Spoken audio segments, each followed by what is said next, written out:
Sentimentos complexos, comportamentos em ação, uma dança intricada de emoção. Vamos juntos desvendar, entender as neurociências com Adriano Freitas.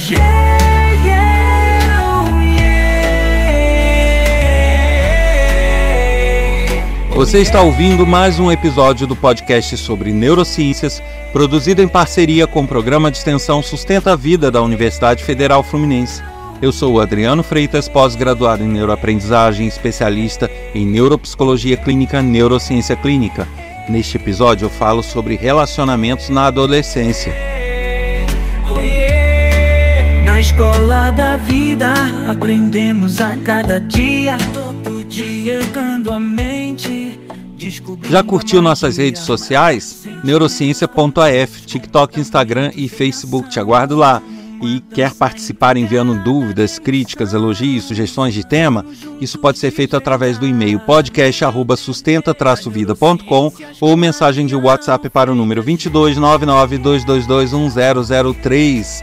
Sempre contando com a sua ajuda para manter esse projeto vivo. Se você gosta desse podcast, quer que ele continue, não deixe de compartilhar o canal, os episódios com seus amigos e nas suas redes sociais, pois é isso que garante a continuidade do projeto, né? A audiência. E também sugerindo para você que não chegou desde o início do podcast, que você faça uma maratona, se programe, vá ouvindo vários episódios na semana para colocar os assuntos em dia, porque são sempre assuntos inéditos, sempre novos papos, novas informações, e você colocá-los em dia é sempre um bom negócio, né? Você já são mais de 200 episódios e conhecer a todos você vai ter um conhecimento, um leque de conhecimento ainda maior.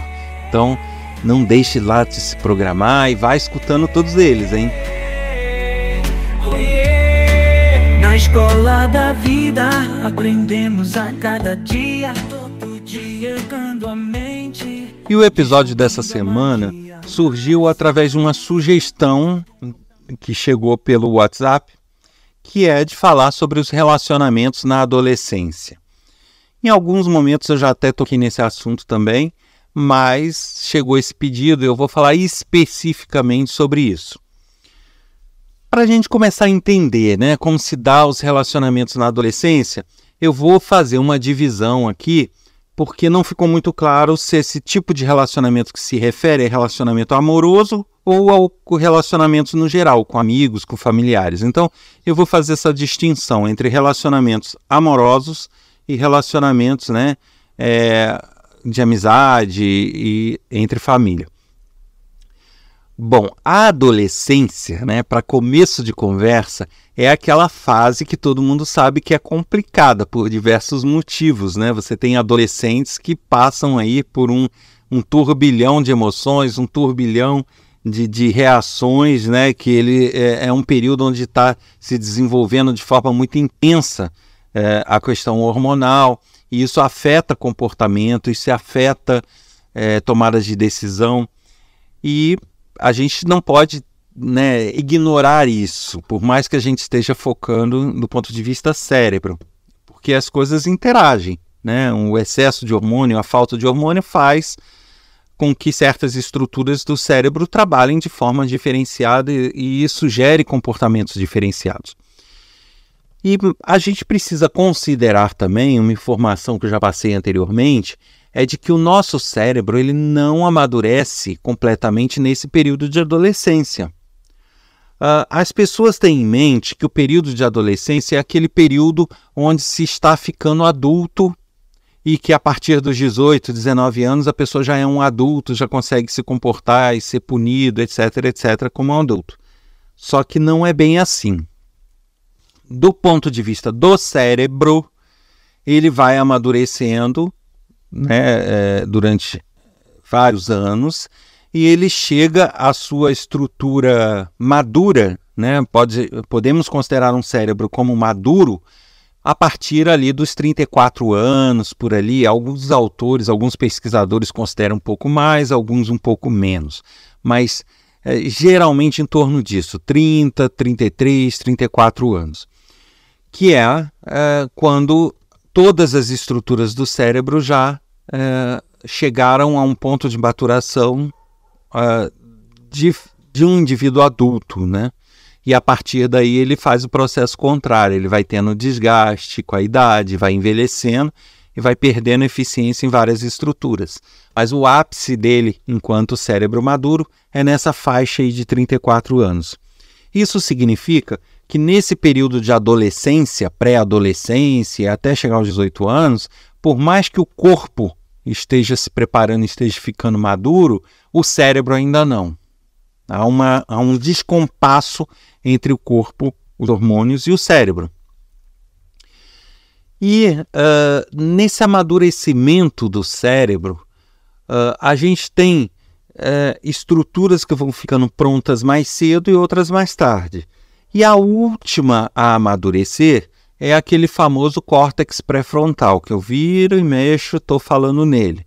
É uma estrutura que fica aqui atrás da nossa testa, na parte da frente. O amadurecimento do cérebro, de uma forma simplificada, a gente pode entender que ele se inicia na nuca e vai em direção à testa, né? Ele vai nesse sentido. A partir do momento que vai amadurecendo, os anos vão passando, ele vai como se fosse subindo essa linha do amadurecimento até chegar atrás da nossa testa. Na verdade, começa em centros emocionais, que é a regulação emocional, que é mais no núcleo do cérebro, e dali passa para a nuca e vai subindo até chegar atrás da testa, né, no córtex pré-frontal. E aí, o que a gente precisa saber para avaliar a adolescência é que o córtex pré-frontal é a estrutura mais importante para regular nosso comportamento, porque ela gerencia outras estruturas. Ela é um freio natural que a gente tem no nosso cérebro. É ele que faz a gestão de que impulso a gente tem que estimular, de que impulso a gente tem que abafar, o que a gente não deve fazer socialmente falando, o que a gente deve fazer, tomadas de decisão. Então, tudo está muito atrelado a esse córtex pré-frontal. Então, quando a gente tem um impulso de dar um soco na cara de alguém, é esse córtex pré-frontal que vai pegar esse estímulo emocional intenso que sai lá do nosso centro emocional, instintivo, e ele vai falar, não, pera lá, isso aí a gente não pode fazer. E ele vai conter isso. Então, instintivamente a gente vai ter esse impulso e ele não vai deixar a gente executar. Isso não significa que a gente vai ter a consciência de todo esse processo. A gente pode ter o estímulo de dar o soco, pode ter o freio impedindo a gente de dar o soco e a gente não perceber isso. Fala, mas eu não fico toda hora querendo dar soco e sendo freado, percebendo que eu freiei. Não é uma coisa que você faz pensada, né? Raciocinada, é uma coisa instintiva, as estruturas do cérebro trabalhando. Você só vai ter como resultado final o fato de ter se irritado, mas deixou para lá e tal, mas você não vai ter todo esse passo a passo sendo pensado conscientemente, né? Então a gente tem que ter esse conhecimento aí para a gente poder avaliar corretamente. Então esse córtex pré-frontal freia a nossa parte instintiva. Se não houvesse ele, a gente reagiria como vários animais. Se sentiu ameaçado, parte para cima ou foge. A gente ficou irritado ou com raiva, a gente senta a mão, parte para cima. Então a gente vai ter reações muito emocionais, muito instintivas, muito primárias. E o córtex pré-frontal é o que nos diferencia de muitos animais. Ele faz esse ajuste fino dos nossos impulsos, das nossas emoções e das nossas reações finais. Agora, significa que se ele ainda não está completamente maduro, ele não está funcionando, a gente não tem isso? Não, também não é assim. Todas as estruturas elas têm um período de amadurecimento. No caso do córtex pré-frontal, do nosso nascimento até os 34 anos, vamos considerar. Significa que em todo esse período ele está se desenvolvendo. Só que quanto mais próximo aos 34, mais funcionalidades ou mais eficiência ele vai ter. E quanto mais longe dos 34, menos eficiência. Então, uma criança de 4 anos, ele vai ter pouquíssima, quase zero eficiência do córtex pré-frontal. E uma pessoa com 25 anos vai estar com bem mais eficiência, já vai ter com certas atitudes controladas, já vai ter uma regulação emocional melhor, etc, etc. porém ainda não como nos 34 anos, mas já vai estar bem melhor que a criança lá de 4 ou 5 anos. Então, a gente tem que imaginar essa escala aí, né? Do 0 aos 34, quanto mais próximo dos 34, melhor, quanto mais próximo dos 0 anos, mais ineficiência nisso, tá? Bom, então, voltando aqui ao que esse córtex pré-frontal faz. Ele faz a gestão dos nossos impulsos emocionais, ele faz gestão da própria emoção que a gente tem, das decisões que a gente toma e de uma coisa também muito importante para o ser humano, que é a nossa visão de futuro, visão de consequência. Isso também é com ele. Então, eu saber que determinada atitude ou determinada coisa que eu faça hoje vai se reverter em tal consequência, também é tarefa dele, né? Por isso é que a gente percebe nos adolescentes muito comportamento impulsivo. Por quê? Porque ele não é eficiente em saber que aquilo vai dar problema depois. Ele não é eficiente em saber que se eu encher a cara hoje, agora, daqui a 1 hora eu vou ter problemas disso, daquilo, entendeu? Ele não tem essa eficiência de raciocínio fino e de contenção que o córtex pré-frontal traria. Lógico, aí você vai me dizer, não, mas tem adolescente que é muito consciente. Claro, é o que eu sempre falo também. O ser humano ele não é matemático. A gente tem maiorias estatísticas, né? Na maioria amadurece aos 34, mas tem indivíduos que têm um amadurecimento mais acelerado. Então vão ficar prontos antes. Outros vão adquirir maior ou menor a habilidade em determinadas fases, né? Ao invés de ser uma coisa mais linear, ele vai mais estanque, amadurecendo. Então depende muito de cada indivíduo, mas eu estou dando informações aqui gerais. O fato é que um adolescente, em tese, lá 13, 14 anos, ele não vai ter uma eficiência muito boa ainda para prever consequência, para saber de riscos, para ter um comportamento social muito adequado, né? Esse freio social o córtex pré-frontal faz, então ele corre o risco de algumas situações ele dar um furo, né? Fazer coisas que socialmente não seriam muito legais. Ele é mais impulsivo, então se ele se apaixona ou se ele tem alguma necessidade ou alguma coisa que dá um impulso instintivo muito forte nele, nem sempre ele consegue frear, ele faz mesmo, e depois que ele vê a lambança que ele fez, e por aí vai. Então essa é uma característica do adolescente, não por uma questão de vontade, por uma questão de estrutura neurobiológica, né? De falta de amadurecimento do córtex pré-frontal. E aí a gente partindo para o cerne aí da pergunta, que são os relacionamentos, né? Da pergunta não, do tema proposto, né? Que são os relacionamentos, a gente vamos ver aí o relacionamento familiar e o relacionamento com amigos, né? Para começar, a gente geralmente vai ter relacionamentos onde principalmente quem for mais velho não vai poder esperar desse adolescente que tenha comportamentos centrados como o da própria pessoa. Então, se eu já tenho 40, 50 anos, eu não posso esperar de uma pessoa de 14 anos que ele tenha as mesmas decisões que eu, que ele consiga ponderar as mesmas coisas que eu. Eu não posso esperar que ele tenha uma visão de consequência, uma visão de futuro, uma auto-organização como eu tenho, porque a minha parte frontal do cérebro já está madura e a dele ainda não. Então, há um problema de relacionamento aí entre famílias, amigos e adolescentes, que é justamente esse conflito das pessoas que estão ao redor esperarem desse adolescente um comportamento similar ao delas. Tipo, poxa, se eu consigo não fazer determinada coisa porque eu sei que vai dar zebra, por que ele faz? Por que ele insiste? É simples, porque ele não consegue ver isso. Porque ele não consegue realizar isso. E por mais que você fale, é uma informação vinda de fora, não é algo que ele realiza dentro dele como sendo concreto. Então, existe esse primeiro conflito, sabe? Eu acho que é o maior deles. Porque se espera do comportamento do adolescente algo que ele não é capaz de entregar, né? Algo que ele não é capaz de devolver. Então, isso gera basicamente todos os tipos de conflito, né?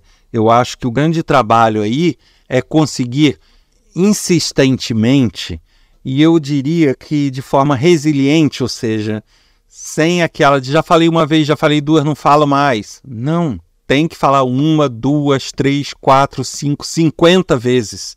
Tem que estar ali definindo claramente esses limites para ele, porque ele sozinho não vai conseguir colocar esses limites.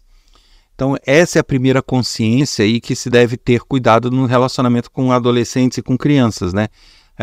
Quem for mais velho tem que estar ciente, por exemplo, um pai ou a mãe, que eles vão fazer o papel, precisam fazer o papel do que seria o córtex pré-frontal desse adolescente que ainda não está pronto.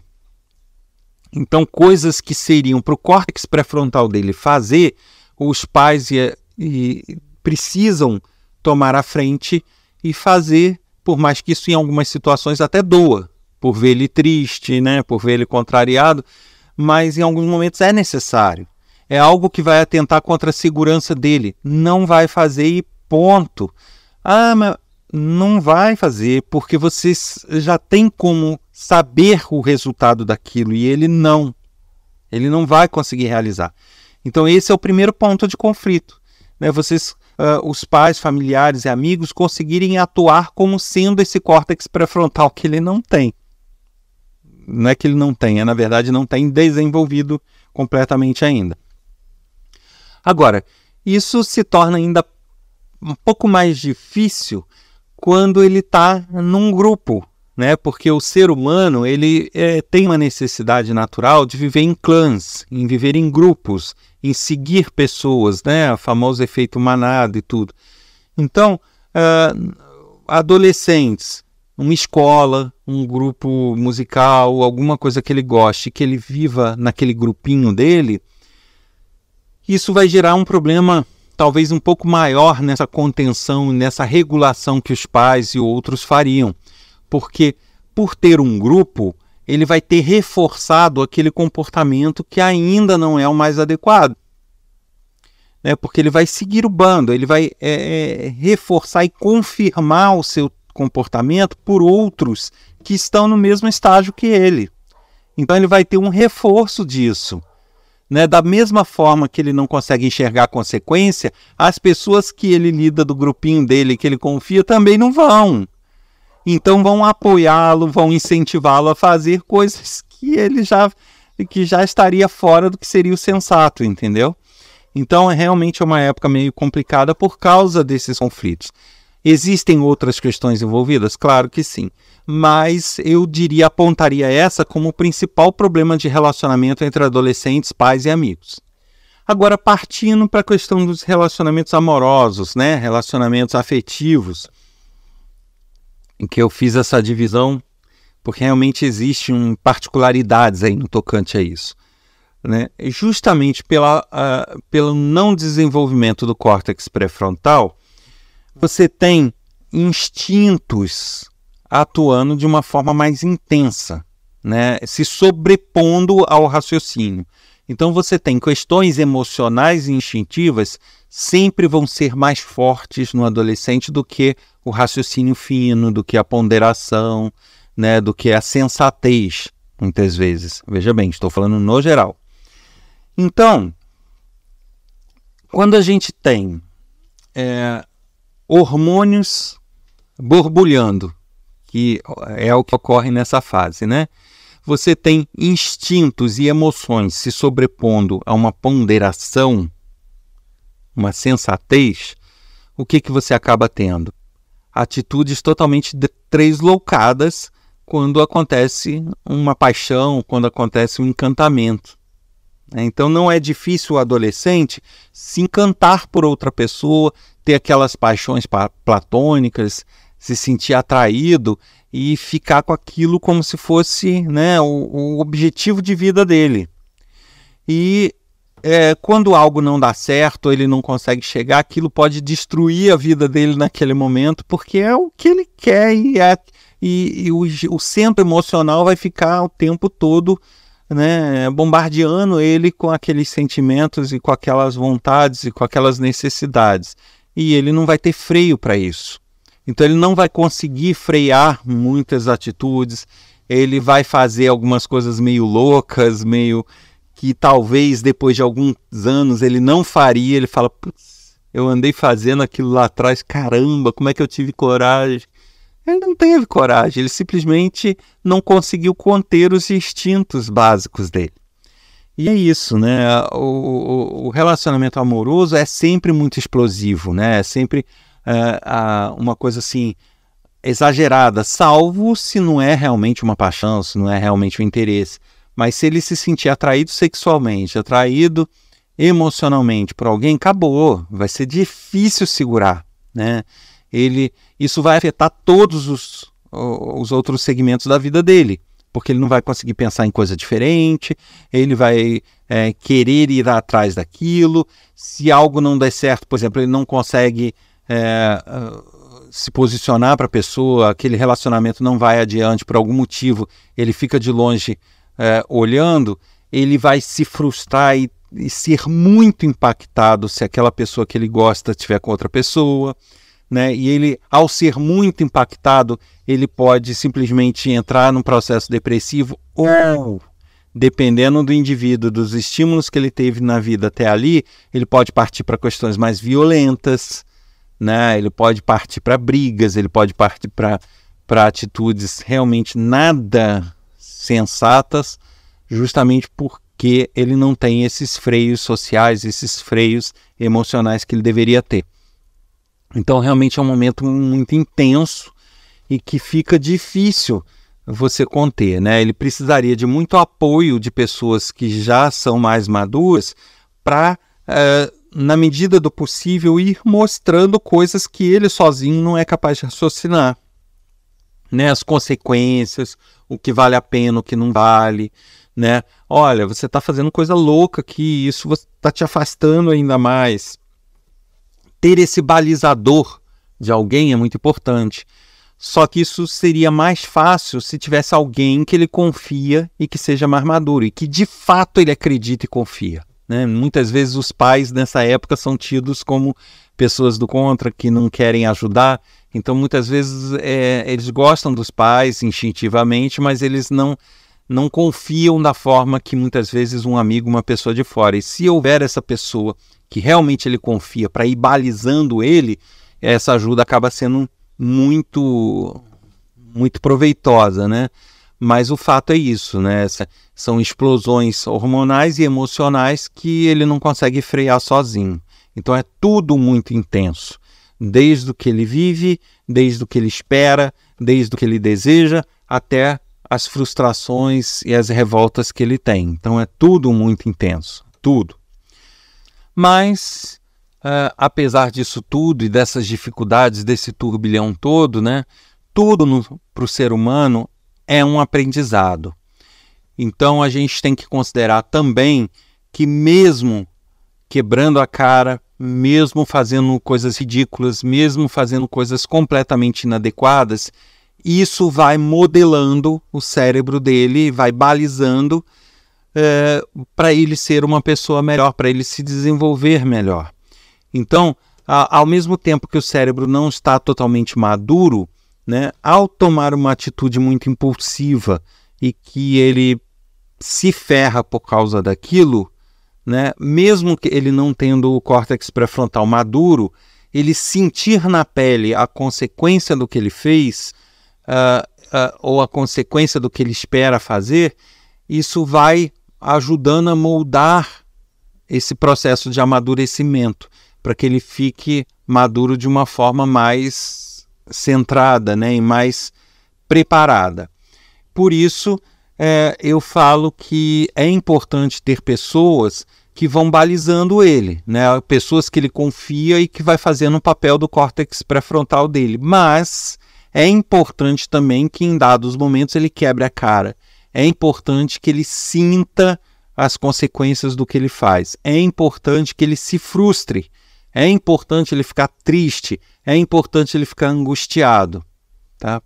Processos depressivos, de fato, precisam ser cuidados, mas, né, não confundir a real depressão com aquilo que é uma melancolia, não é propriamente uma depressão. Já falei sobre isso também. Mas, por mais que as pessoas estejam em volta para protegê-lo e para ajudá-lo, né, em alguns momentos é importante deixar ele quebrar a cara. É importante deixar ele se sentir triste, é importante deixar ele se frustrar, para que isso vá fazendo parte do processo de amadurecimento, né? Vai servindo como experiência para um amadurecimento melhor e mais eficaz. Uma dança intricada de emoção. Você ouviu mais um episódio do podcast sobre neurociências, produzido em parceria com o Programa de Extensão Sustenta a Vida da Universidade Federal Fluminense. Eu sou o Adriano Freitas, pós-graduado em neuroaprendizagem, especialista em neuropsicologia clínica, neurociência clínica. Não deixe de compartilhar este e outros episódios nas suas redes sociais com seus amigos, colegas de trabalho, para nos ajudar a continuar com esse projeto. Curta nossas redes sociais, neurociência.af, TikTok, Instagram e Facebook, e te aguardo na próxima semana com mais um episódio. Até lá! Uma dança intricada de emoção. Vamos juntos desvendar, entender as neurociências com Adriano Freitas.